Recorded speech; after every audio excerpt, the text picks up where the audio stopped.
Welcome to the meeting, everybody. Glad you could make it. I'm really excited about this meeting for one reason. Well, actually two reasons. One, because we have our very own Lyra here with us tonight, and she's going to be talking to us about a really cool kind of toad. And this is probably going to be our last Zoom meeting. Yay. Hopefully. As you saw in the newsletter, we plan on having our July meeting in the classroom. And we thought we'd kick it off with a show and tell meeting, which is one of our favorite meetings of the year. Everybody seems to like that. Anyway, I'm really excited about that. I'm glad that we'll all get to finally meet face to face. Face masks will be optional. We encourage them, but it's not necessary. It kind of eats to their own. Well, we're going to make sure we have hand sanitizer there. And the classroom will be set up probably a little bit different than normal, but everybody will just kind of have to try to stay safe as you can and just respect each other. That's kind of a good thing and start off on a good note with that. And Doreen has a couple of things she probably wants to share with you.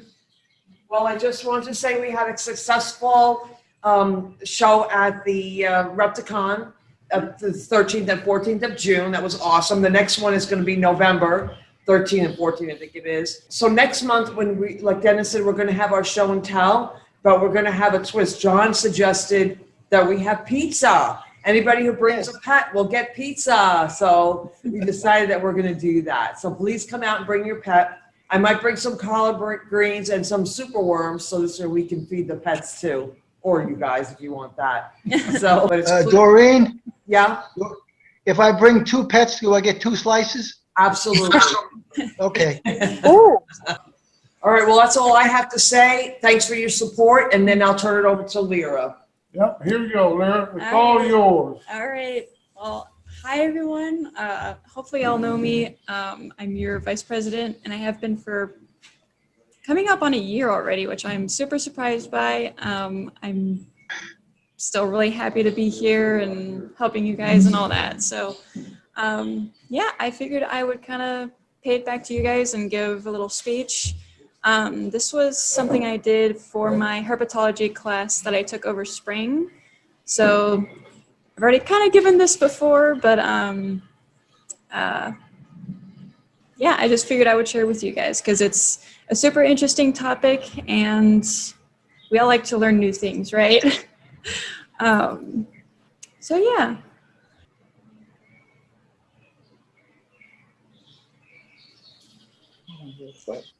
All right, so like the title said, I'll be talking about the common Surinam toad, also known as Pippa Pippa. First off, the name is kind of a misnomer. These guys are actually frogs. They're not toads. So right off the bat, there's something wrong with them. So they grow to be about 4 to 5. They grow to be about 4 to 5 inches long, so about the size of your hand. They can kind of rest like on the palm of your hand, no problem. They have a super flat body, earning them the name pancake frog, which I thought was really funny. Overall, they just have a really bizarre appearance. You can see that their head is really small and triangular.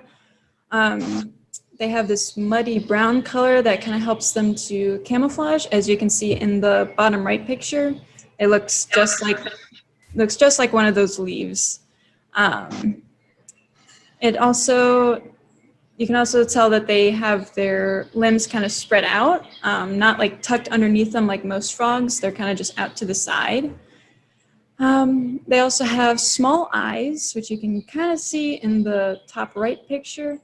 They have no teeth, no tongue. They have heavily webbed hind feet, which helps them obviously to swim in the water. And they have these weird little barbels on their chin, cheeks, and fingers. The left picture is kind of a close-up of their front hand. You can see the little tendrils on the fingertips. And they also have a lateral line, which if you don't know, is something that a lot of fish have. And it's basically a line of cells that run along the side of the fish or the frog in this case. And they have these mechanoreceptor cells, which in simple terms just mean they detect movement. Essentially, these cells are kind of just stuck in between all of the epidermal cells in the frog's skin. And basically what they do is they just detect movement or changes in the water around them, which helps give the frogs sort of an idea of what's going on around them.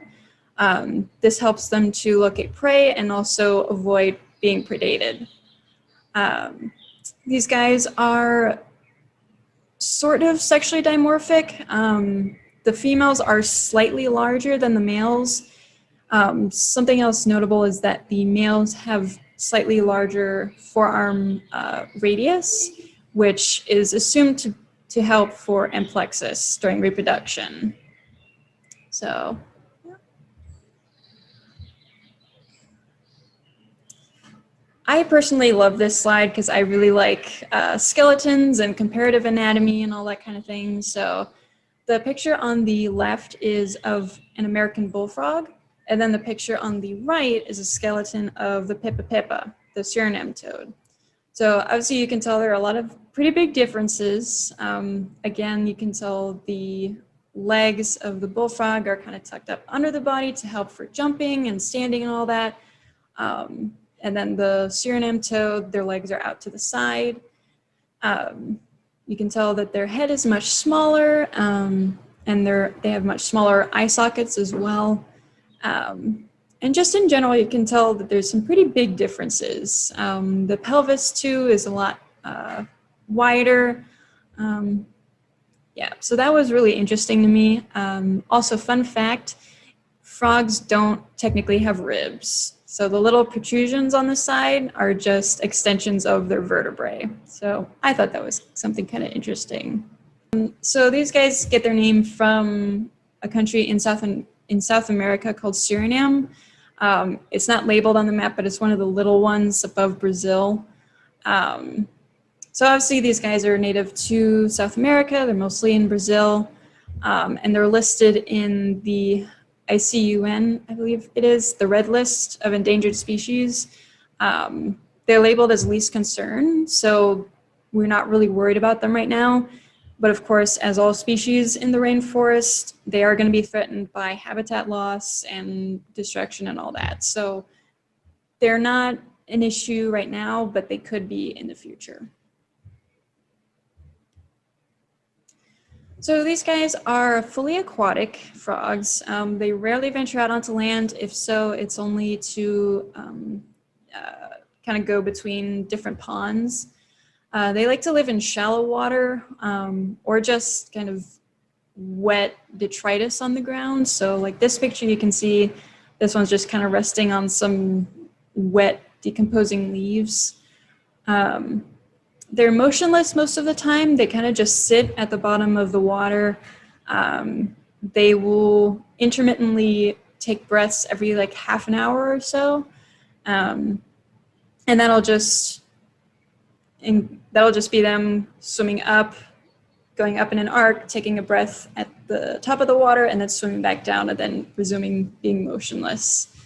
They are nocturnal, so most of their feeding happens at night. They still don't actively hunt. They are opportunistic predators. So all they do is just sit and wait for something to swim or move in front of them, and then they eat it. So they don't swim around looking for food or anything like that. They just sit and wait.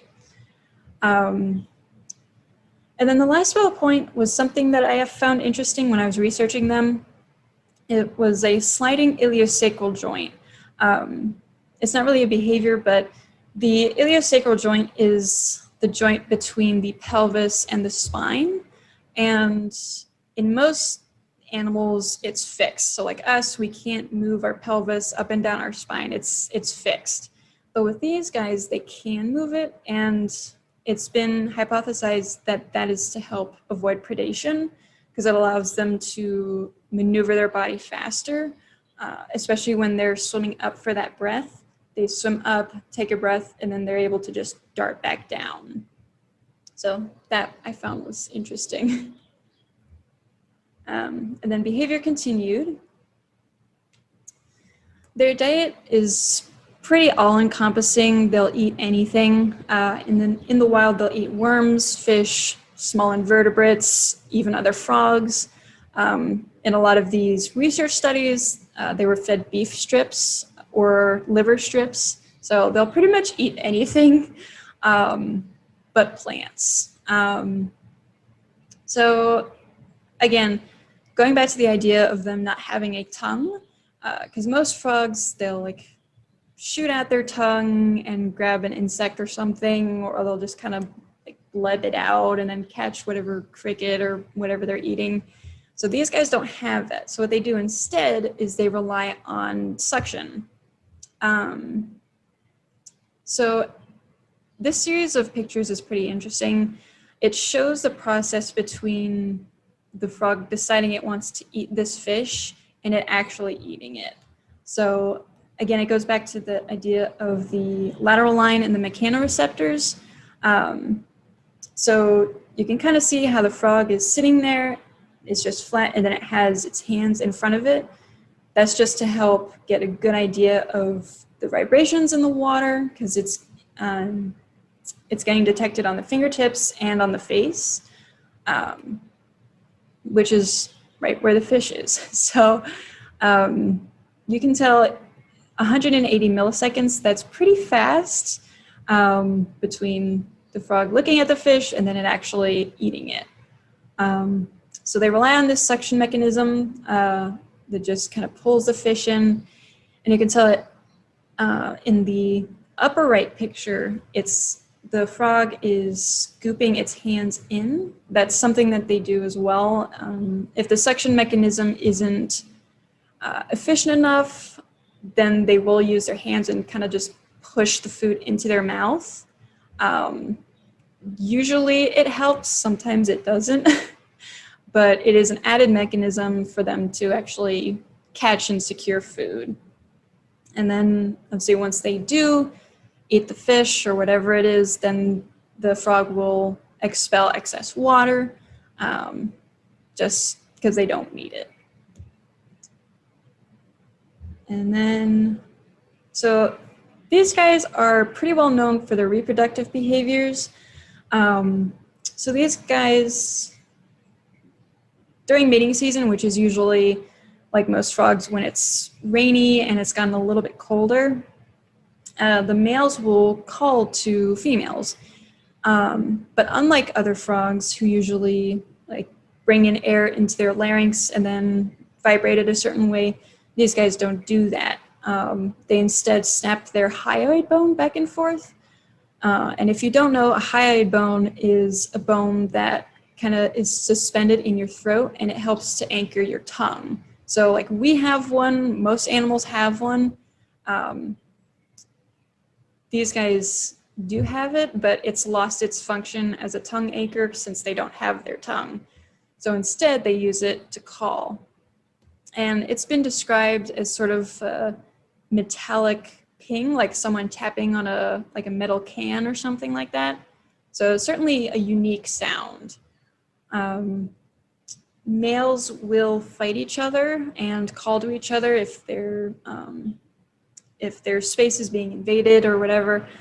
And their fighting is kind of an overstatement. They don't have teeth, they don't have claws, they just kind of bump into each other and then click at each other and then just swim away. So it's kind of amusing.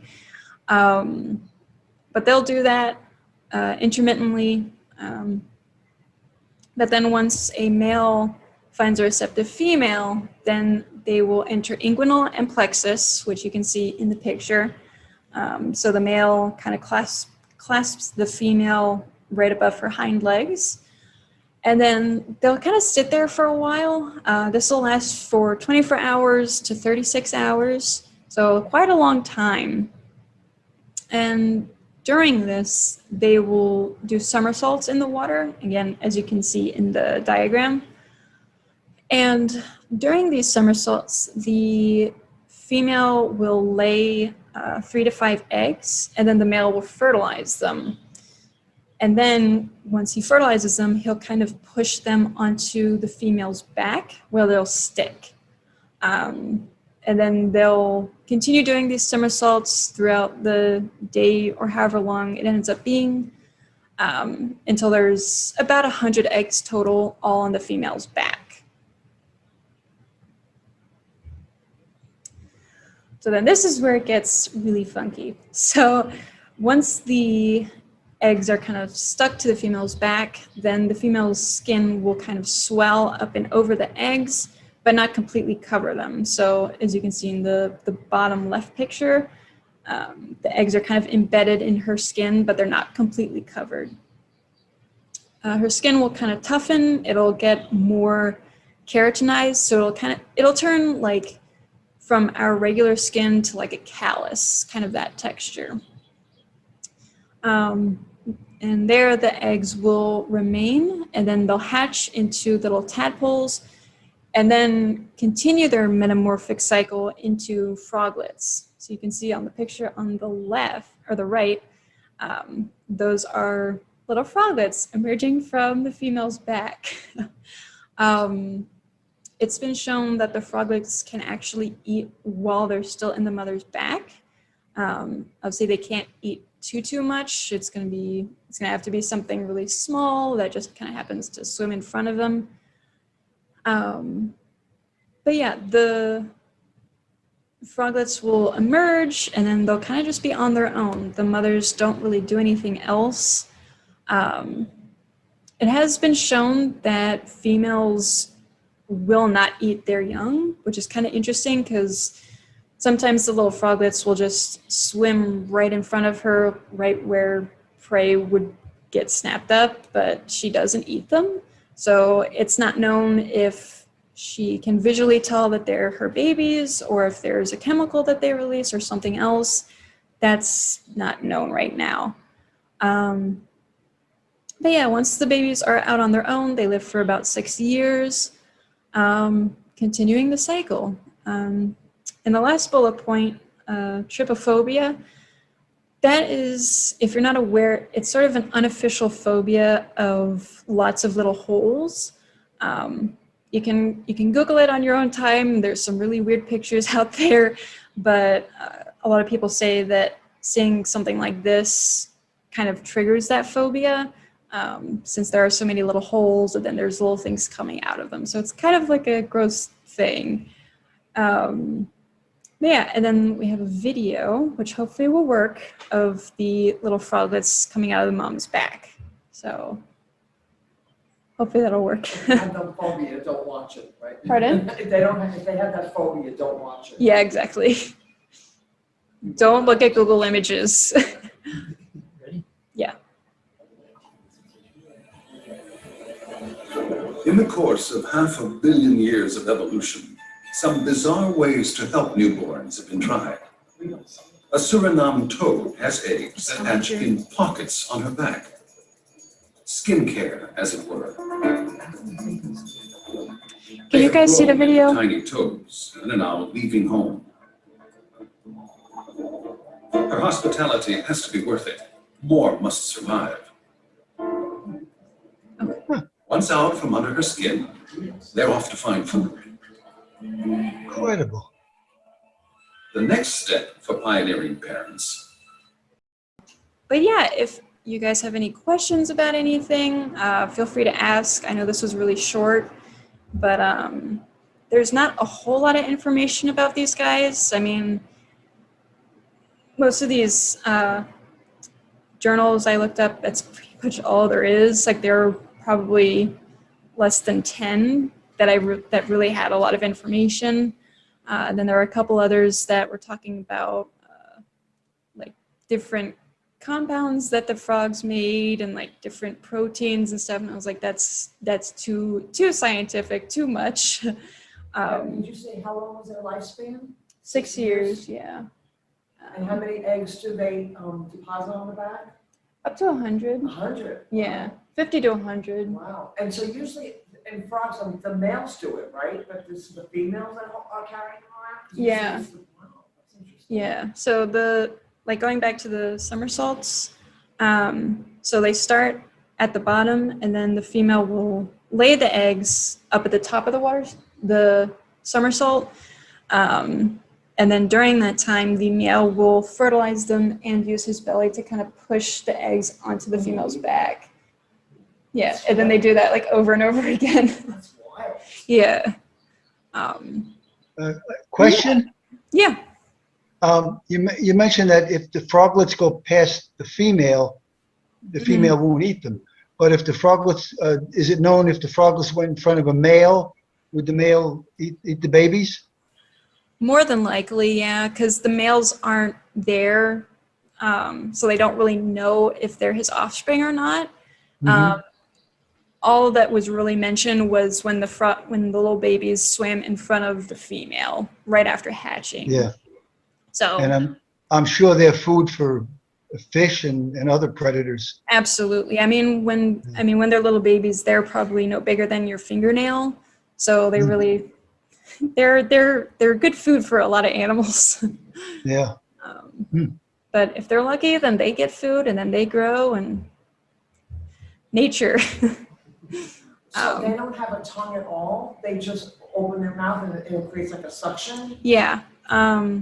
Yeah, so like this picture, I don't know if you can see, but like going back to behavior continued. Which one? Behavior continued, the one with the series of pictures. That was earlier, right?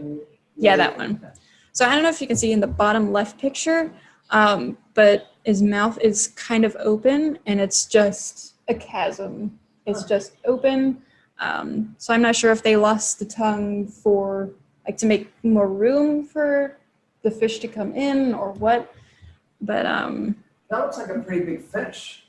yeah, it is. I mean, they've been able to eat fish as long as they are even, and they can like they'll sometimes eat the fish and then still have the tail hanging out of their mouth, and they'll still eat it. They won't regurgitate it or anything. They'll just eat it. So they're The mata mata turtle eats like that. It sucks. yeah.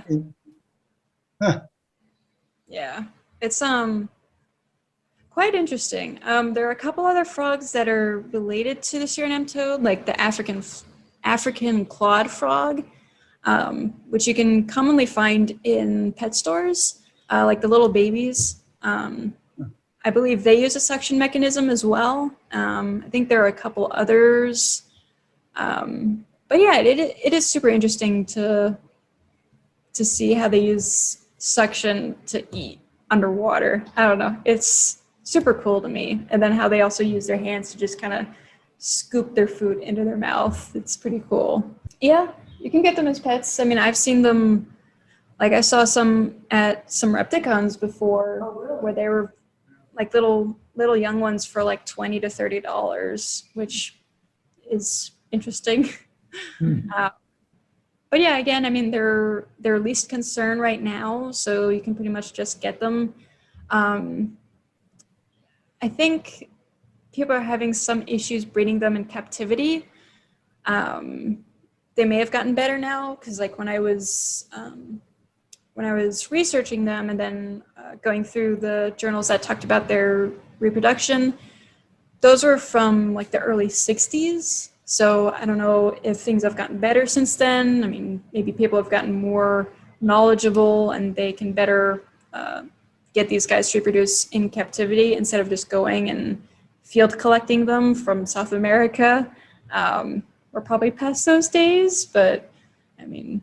Do they need like a big tank or when you have them in captivity? Like how big of a tank do they need? I think I've seen, I think for a full-grown one, probably 20 to 30 gallons. Oh, really? So not too much, but still enough where they can swim around. And they would need salt water, obviously, then, right? No, they're fresh water. Oh, they're fresh water.